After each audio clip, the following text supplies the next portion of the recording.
فَإِن لَّمْ تَفْعَلُوا وَلَن تَفْعَلُوا فَاتَّقُوا النَّارَ الَّتِي وَقُودُهَا النَّاسُ وَالْحِجَارَةُ أُعِدَّتْ لِلْكَافِرِينَ۔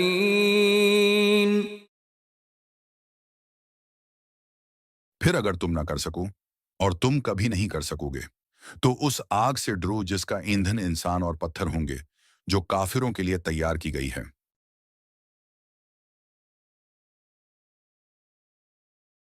اس آیت کا پس منظر یہ ہے کہ پچھلی آیت میں اللہ تعالیٰ نے کفار کو قرآن کی مثل کوئی صورت پیش کرنے کا چیلنج دیا تھا، لیکن یہ واضح تھا کہ وہ اس چیلنج کو پورا نہیں کر سکتے۔ اس لیے اللہ نے اس آیت میں فرمایا کہ اگر تم یہ چیلنج پورا نہیں کر سکتے اور تم کبھی نہیں کر سکو گے تو تمہیں جہنم کی آگ سے ڈرنا چاہیے جس کا ایندھن ہے انسان اور پتھر ہوں گے۔ یہ آیت ان لوگوں کو خبردار کرتی ہے جو قرآن کی حقانیت کو جھٹلاتے ہیں اور کفر کی روش اختیار کرتے ہیں کہ ان کے لیے آخرت میں شدید عذاب تیار کیا گیا ہے۔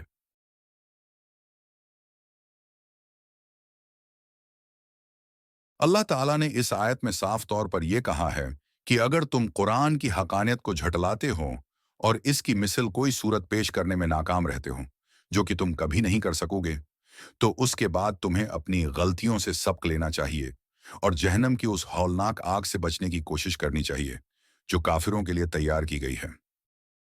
یہاں اللہ تعالیٰ کفار سے کہہ رہا ہے کہ اگر تم قرآن جیسی کوئی صورت نہیں لا سکتے اور تم کبھی لا نہیں سکو گے تو پھر تمہیں اپنی روش بدلنی ہوگی۔ اللہ نے اس بات کو قطعی اور یقینی بنا دیا ہے کہ انسان کبھی بھی قرآن جیسا کلام نہیں لا سکتا، چاہے وہ کتنی ہی کوشش ہو کر لے۔ یہ اس بات کی دلیل ہے کہ قرآن ایک الہی معجزہ ہے۔ اگر تم قرآن کی مثل کچھ نہیں لا سکتے تو اس کے بعد تمہیں جہنم کی آگ سے ڈرنا چاہیے۔ یہاں تقوی کا حکم دیا گیا ہے، یعنی اللہ کے عذاب سے بچنے کے لیے اس کی نافرمانی سے بچنا۔ جہنم کی آگ کی شدت بیان کی گئی ہے کہ اس کا ایندھن انسان اور پتھر ہوں گے۔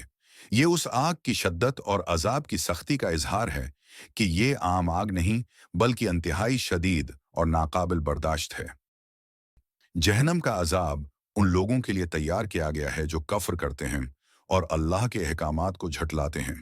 یہ کفار کے انجام کو بیان کرتا ہے۔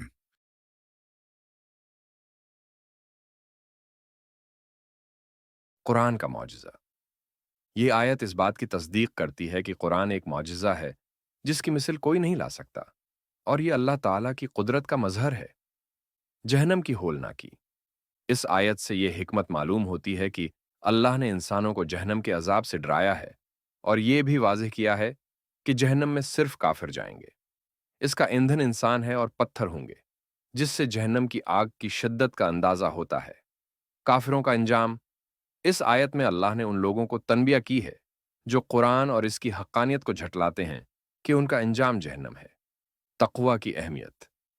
اس آیت سے ہمیں تقوی اختیار کرنے کی تعلیم ملتی ہے، یعنی اللہ کے غضب سے بچنے کے لیے اس کی نافرمانی سے دور رہنا۔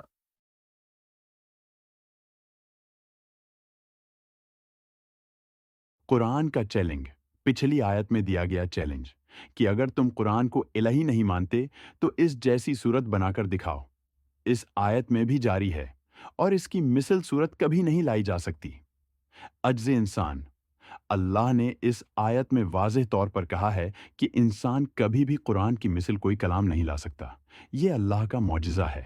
جہنم کا عذاب۔ کافروں کے لیے جہنم کا عذاب تیار کیا گیا ہے جو انسانوں اور پتھروں سے بھڑکائی جائے گی۔ یہ عذاب اس کی شدت اور ہولناکی کو ظاہر کرتا ہے۔ کافروں کو تنبیہ۔ اللہ نے اس آیت میں کافروں کو تنبیہ کی ہے کہ وہ اپنی روش بدلیں اور ایمان لے آئیں، ورنہ ان کا انجام جہنم ہے۔ تقوی کی ضرورت۔ اس آیت سے ہمیں یہ سبق ملتا ہے کہ ہمیں جہنم کے عذاب سے بچنے کے لیے اللہ کی نافرمانی سے پرہیز کرنا چاہیے اور اس کے احکامات پر عمل کرنا چاہیے۔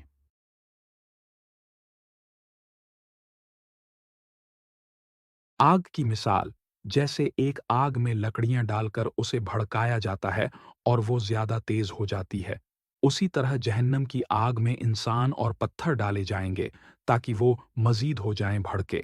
یہ مثال جہنم کے عذاب کی شدت کو سمجھنے میں مدد دیتی ہے کہ یہ کوئی عام آگ نہیں، بلکہ ایسی آگ ہے جو انسانی برداشت سے باہر ہے۔ انتہائی سزا کی مثال، جیسے کسی جرم کے ارتکاب کے بعد سزا کے طور پر قید یا سخت سزا دی جاتی ہے اور مجرم کو اپنی غلطیوں کا احساس ہوتا ہے، اسی طرح کفر کرنے والوں کے لیے جہنم تیار کی گئی ہے جو ایک سخت ترین سزا ہے۔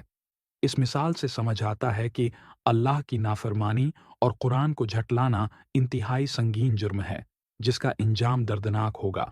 چیلنج قبول نہ کرنے کی مثال، جیسے کسی کو چیلنج دیا جائے کہ اگر تمہیں کسی کی قابلیت پر شک ہے تو خود ویسا کام کر کے دکھاؤ، لیکن وہ ایسا کرنے میں ناکام رہتا ہے۔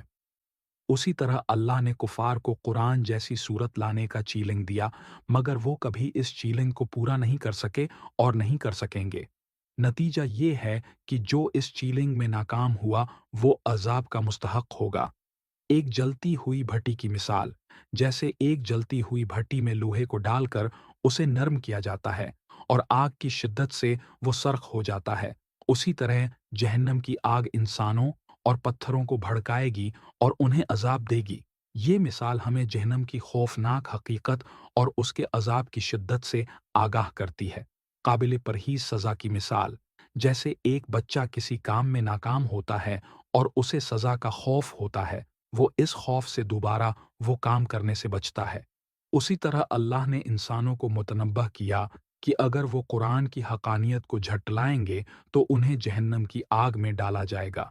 اس مثال سے یہ سبق ملتا ہے کہ جہنم کا عذاب اتنا شدید ہے کہ ہمیں ہر حال میں اس سے بچنے کی کوشش کرنی چاہیے۔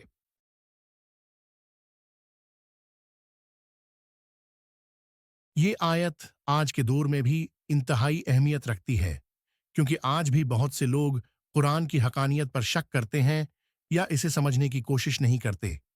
اس آیت میں اللہ تعالیٰ نے واضح کیا کہ قرآن ایک معجزہ ہے اور اس جیسا کوئی کلام نہیں لایا جا سکتا۔ آج کے دور میں جب لوگ سائنسی اور فنی ترقی کے عروج پر ہیں، تب بھی قرآن اپنے کلام اور حکمت میں بے مثال ہے۔ آج کی زندگی میں یہ آیت ہمیں یاد دلاتی ہے کہ ہمیں اللہ کی نافرمانی سے بچنا چاہیے اور اس کے عذاب سے خوفزدہ ہونا چاہیے، خاص طور پر ان اعمال سے جو ہمیں جہنم کے قریب لے جاتے ہیں۔ اللہ نے ہمیں یہ انتباہ دیا ہے کہ جہنم کی آگ بہت شدید ہے اور یہ ان لوگوں کے لیے تیار کی گئی ہے جو کفر کرتے ہیں اور اللہ کی ہدایت کو جھٹلاتے ہیں۔ آج بھی یہ چیلنج برقرار ہے اور ہمیں چاہیے کہ اللہ کے احکامات پر عمل کریں تاکہ جہنم کے عذاب سے بچ سکیں۔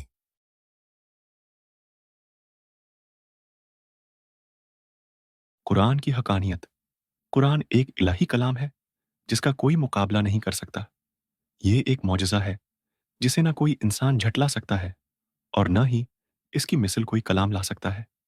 عذاب کا خوف، اللہ تعالیٰ نے ہمیں جہنم کی آگ سے ڈرنے کی تنبیہ کی ہے، اور یہ آگ ان لوگوں کے لیے ہے جو اللہ کے احکامات کو نظر انداز کرتے ہیں اور کفر کرتے ہیں۔ تقوی اختیار کرنے کی اہمیت۔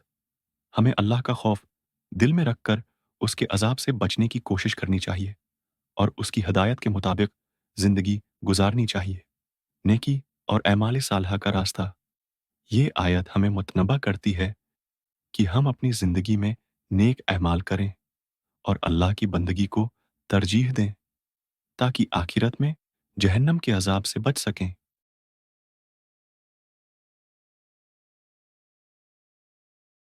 اے اللہ، ہمیں جہنم کے عذاب سے محفوظ رکھ اور ہمیں ایسی زندگی عطا فرما جو تیری رضا کے مطابق ہو۔ ہمیں ایسے اعمال سے بچا جو ہمیں جہنم کے قریب لے جائیں۔ اے اللہ، میرے دل میں تقوی پیدا فرما اور مجھے اپنی نافرمانی سے بچا۔ مجھے ہمیشہ تیری ہدایت کی پیروی کرنے والا بنا دے تاکہ میں جہنم کے عذاب سے بچ سکوں۔ اے اللہ، میرے دل میں قرآن کی حقانیت کو سمجھنے کا نور پیدا فرما اور مجھے ہمیشہ اس پر یقین رکھنے والا اور اس کے احکامات پر عمل کرنے والا بنا۔ آمین۔